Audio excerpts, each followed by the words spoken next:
there, I promised to show you how to make a pocket garden buttonhole. So I'm going to show you the first part of the process, which is making the base. You're going to need some good strong cardboard, not just plain cardboard like this, because I find that when it gets damp it tends to bend a little bit, but if you use this laminated cardboard, which has got like a plastic coating on it, this stuff lasts really well in a hydration chamber, which of course you want to put your finished little pocket boutonnière in there overnight, the night before the wedding. So with this laminated board, it does last a lot better. So first of all, you're going to need to measure your pocket. Obviously you might not have direct easy access to the pocket because it belongs to the groom, but if you can get them to measure it for you quite accurately and take photographs of it. Also, a good tip is to make absolutely certain that the pocket is a real pocket and not a dummy pocket. Sometimes jacket pockets are actually sewn up on the inside, and sometimes the bride and groom don't even realise that until they actually get the jacket. They do absolutely need to make sure that it's a proper pocket, and you need to measure across the width. I'll just get a jacket, I've got one here.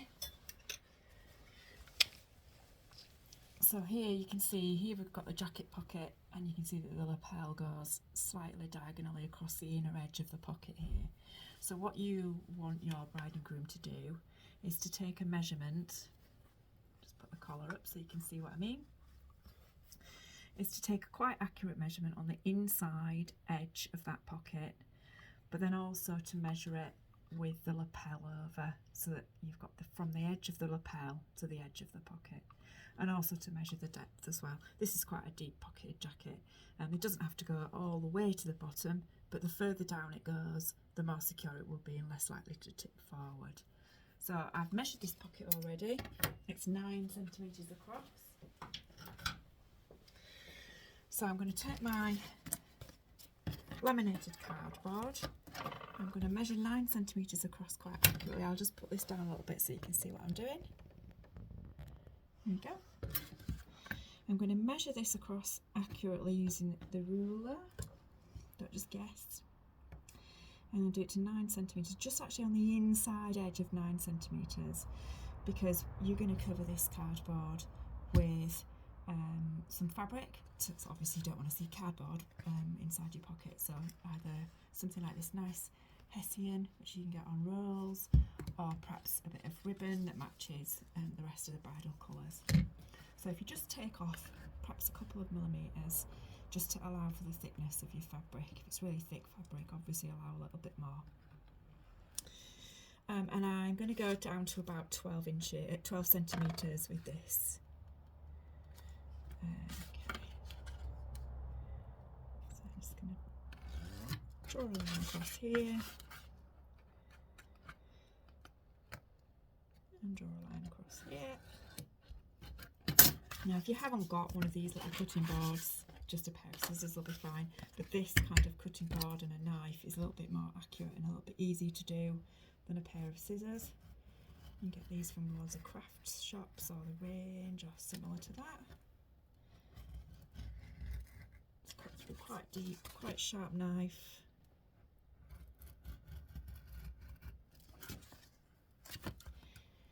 Make sure it's gone all the way through, and try not to bend the cardboard as you're working on it.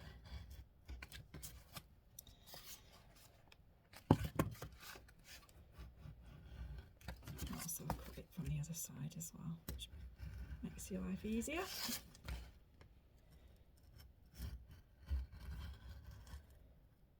Like so.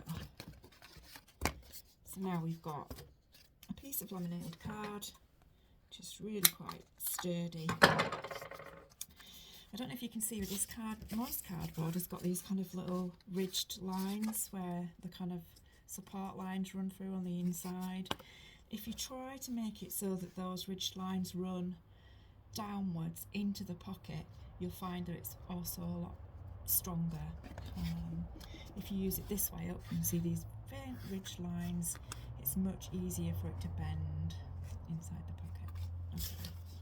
Okay. to cover this with some Hessian. Just need to measure it. Make sure the seal is going to go on the back of the cardboard. Just measure that to about there. I want a little bit of an overlap because that's how you're going to glue it. Cut that off.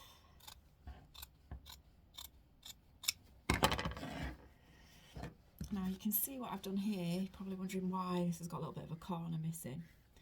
Now, when I first started experimenting making these, depending on the sort of size of the lapel of the jacket, I found that the inner edge corner of flowers was getting banged by the jacket every time the person moved. It was kind of just banging on the edge of the flowers here. So I found that just taking off the top corner encourages me to place more of the flower, more of the design at this side, and perhaps just put a little bit more of the sort of firmer leaves, bit of foliage and things around this edge, so that that bit of the pocket buttonhole doesn't get damaged inside the pocket.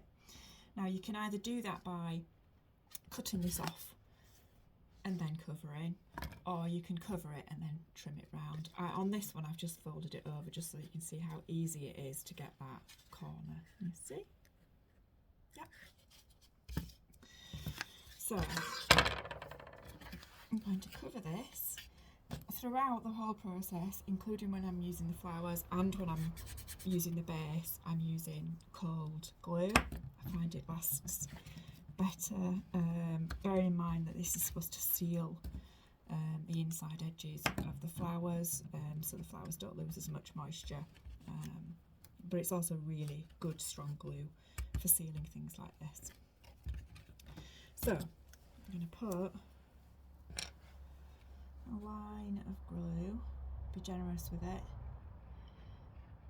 down the inside edge like this. Just put that on there so it don't go all over my work surface, and then pull this quite tight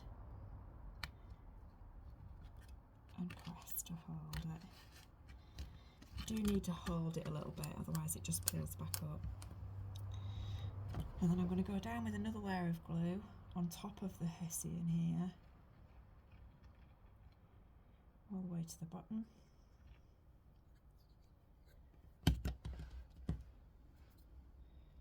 And I'm going to layer over, pulling it really tight, keeping it really neat. Now that will need a little bit of weight on it just to hold it really steady. Quite often use my sellotape dispenser because it's nice and heavy. So this is the finished look that you're looking for. Nice and smooth, nice and neat. Allow this glue to dry really, really well before you do anything else with it.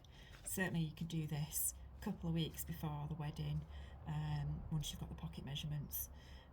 Ideally you'll have access to the jacket before the wedding as well, just to make absolutely sure you don't want to find out that you can't get it in on the day.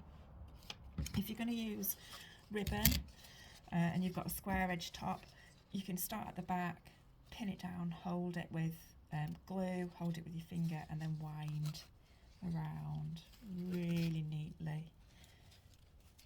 just moving down ever so slightly each time and overlapping so that it's really neat like that. And you've finished, your final bit of stem would also be finished at the back and not at the front, so you've got this really neat coverage at the front. Allow that to dry, and then you can attach your flowers, and we'll do that as a separate little video. I'll do that tomorrow.